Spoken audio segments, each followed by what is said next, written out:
They say silence is lonely, but that night, silence was the only thing that had never betrayed him. If you've ever felt invisible in a room full of people, stay with me till the very end of this story, because what happened at that table changed two broken lives forever. And before we dive in, if stories that touch the heart and restore faith in humanity mean something to you, tap like, subscribe, and stay with us, because this one will stay with you long after it ends. The restaurant was expensive, the kind where glasses whispered when set down and laughter floated like soft music. Candlelight flickered across polished tables, couples leaned toward each other, and families celebrated moments that would soon become memories.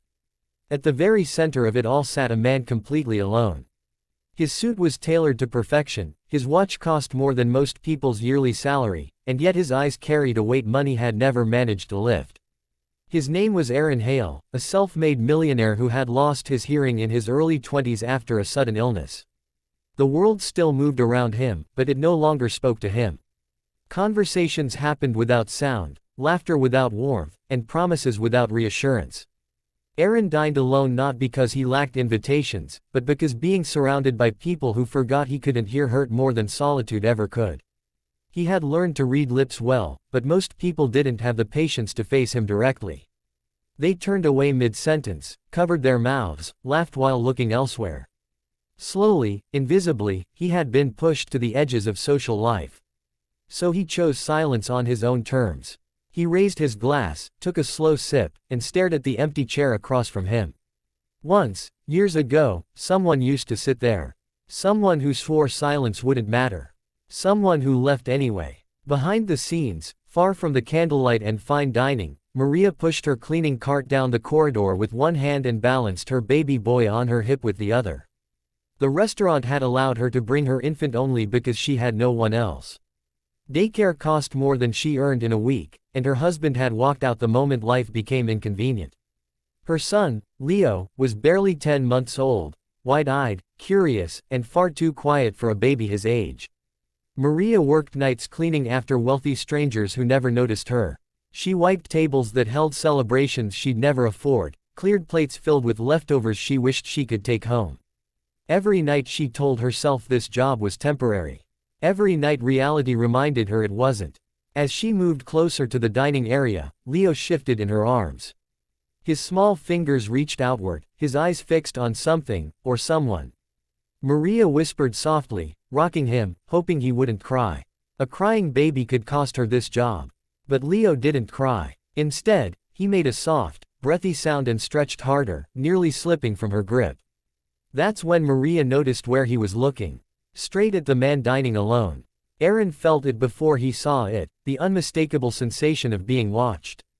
He looked up and met the wide, innocent gaze of a baby staring at him like he was the most fascinating thing in the room.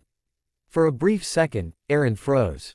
Babies usually startled him, their sudden movements and sounds he couldn't hear made him anxious.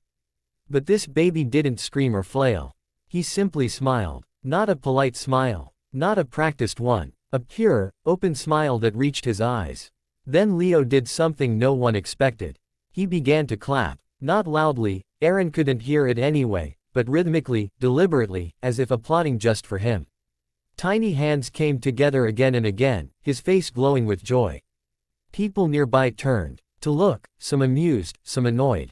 Maria's face flushed with embarrassment as she rushed forward, whispering apologies. But Aaron didn't see the stares. All he saw was a child applauding him for simply existing. His breath caught. His hand trembled as he slowly raised it, uncertain, then gave a small wave. Leo squealed silently, clapping faster, bouncing in his mother's arms like he'd just been given the greatest gift. Something cracked open in Aaron's chest. Maria finally reached the table, mortified. She gestured apologies, mouthing words she hoped he could read.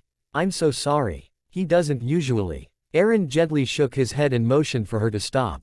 He pointed to Leo, then to his own ear, then shrugged with a soft smile. Maria understood instantly. Her eyes softened. "He's different too," she said quietly, though she didn't know if Aaron could hear. "He doesn't respond to sounds. Doctors say he might be deaf." Aaron's world shifted. He gestured again, asking if they could sit.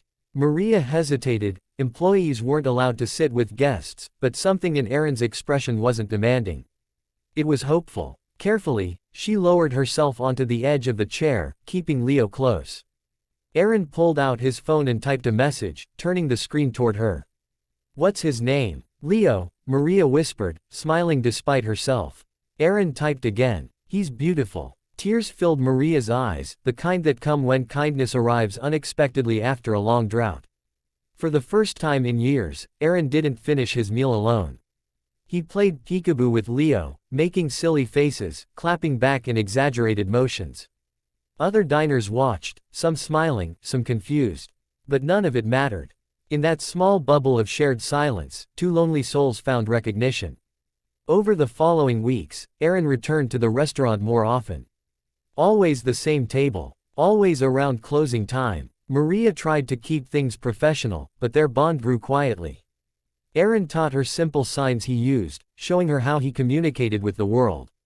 Maria shared her fears about Leo's future, about money, about being invisible.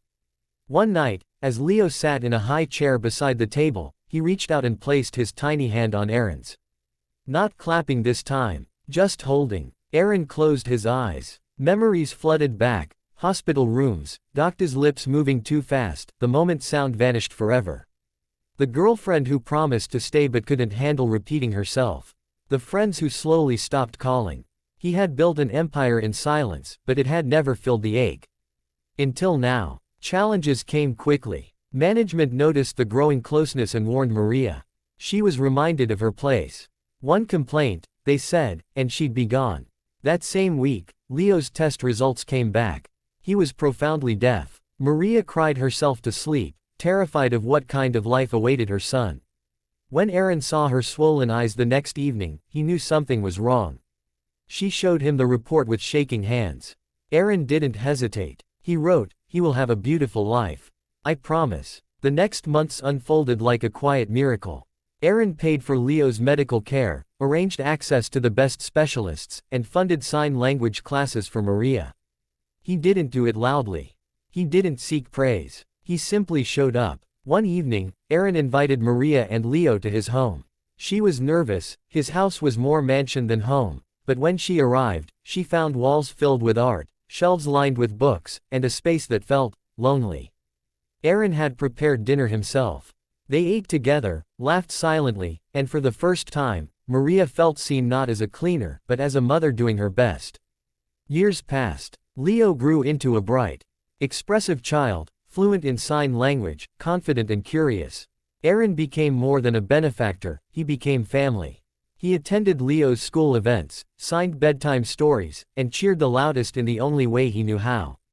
On Leo's first day at a school for deaf children, he stood on stage and signed a short message in front of parents and teachers. Maria watched with tears streaming down her face. Leo signed, "This man taught me that silence is not empty. It is full of love." The room erupted in applause. Aaron couldn't hear, but he didn't need to. He saw it. He felt it. And in that moment, the man who once dined alone understood something profound. Sometimes, the unthinkable isn't loud. Sometimes, it's a baby's silent clap that reaches a broken heart and teaches it how to beat again. If this story moved you, don't let it end here. Like, subscribe, and share, because somewhere out there, someone is sitting alone, waiting for a moment just like this.